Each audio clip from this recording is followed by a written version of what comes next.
Сәлеметсіздер ме, құрметті әріптестер? Сіздермен Әсем Нұр. Бүгінгі тақырып қазақ тілі мен әдебиетін оқытудағы тілдік дағдыларды дамыту. Дағдының 4 түрі бар.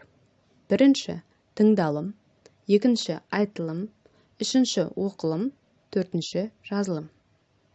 Тыңдалым. Тыңдалым дегеніміз тақырыпқа сай әрекет ету. Яғни, тілдің дыбыстық мағынасын түсіну. Тыңдалым түрлері: әңгімелесу, диалог, жарнама, әңгімелер, оқиғалар, хабарландыру, лекция, нұсқау, әндер. Тыңдалым дағдылары бірнеше ішкі дағдылардан тұрады. Бірінші – мазмұнын түсіну үшін тыңдау. Екінші – нақты ақпараттарды алу үшін тыңдау. Үшінші – детальды түрде тыңдау. Төртінші – сөйлеушінің қарым-қатынасын анықтау үшін тыңдау. Бесінші – экстенсивті тыңдалым. Алтыншы – интенсивті тыңдалым. Тыңдалымға арналған сабақ жүйесі мынадай.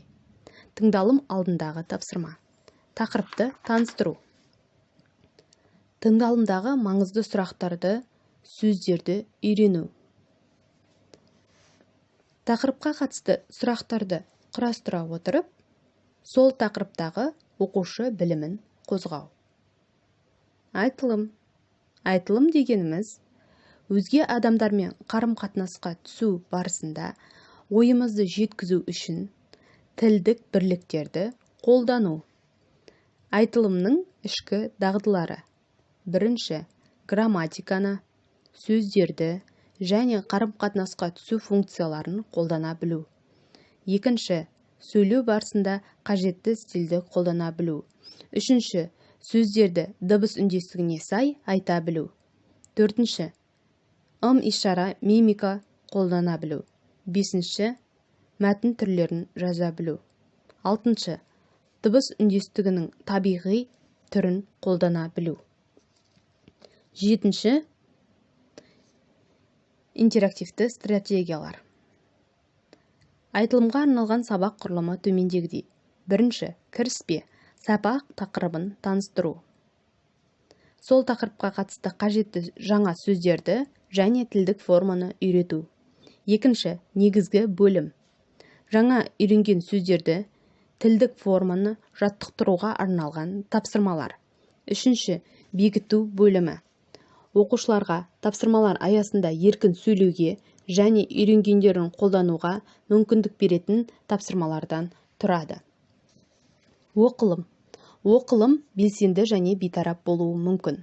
Бейтарап оқылым оқушылардың өзінің қызығушылығын қанағаттандыру үшін оқу. Белсенді оқылым оқушы өзінің сыни талдау дағдыларын дамыту үшін және жетілдіру үшін мәтінмен жұмыс істеуі. Оқылым әдіс-тәсілдері 3 кезеңді қамтиды. Бірінші – оқылым алдындағы кезең. Оқушылар мәтінді терең ұғыну үшін, сонымен қатар барынша тиімді қолдану үшін суреттерді, тақырып атауларына қатысты басқа элементтерді қалай пайдалану керектігін үйрету. Екінші кезең – оқылым барысында оқушылар маңызды ақпараттарды, қажет емес бөліктерін қалай ажырату керектігін, соның ішінде оқу жылдамдығын қалай арттырып, бейтаныс сөздердің мәнін қалай ажырату керектігін үйренеді. Үшінші кезең – оқылымнан кейінгі кезең. Оқушылардан қайталап оқуды, белгілі бір ақпараттарды табуды және қорытындылауды сұрауға болады. Жазылым. Жазылым бұл оқушылардың үйлесімді мәтін құру үшін көптеген күрделі дағдыларды меңгеруді талап ететін міндет. Мұғалім жазу үрдісінде әр кезеңде оқушыға қолдау көрсетіп отыруы қажет. Бірінші кезең өз бетінше жазудың алдында. Идеяны тұжырымдауға қолдау көрсету.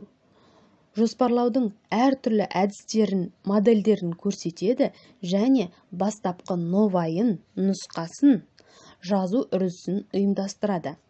Екінші кезең жазу барысында оқушылардың нақты іріктелген лексикалық бірліктерді қолданғанын, грамматикасы ережеге сай екенін, сөздердің үйлесімділігін қадағалау. Үшінші кезең жазып болғаннан кейінгі кезең. Жұмыстың алдын ала белгіленген критерийлеріне сәйкестігін тексеру және талқылау, қажет болса оқуды күрделендіру. Ары қарай қандай әдіс-тәсілдер қызығырақ, қандай тақырып сізге қызығырақ, төменге пікір қалдырып, лүпіл басыңыз. Сіздерден қолдау күтемін. Сәлеметсіздер ме, құрметті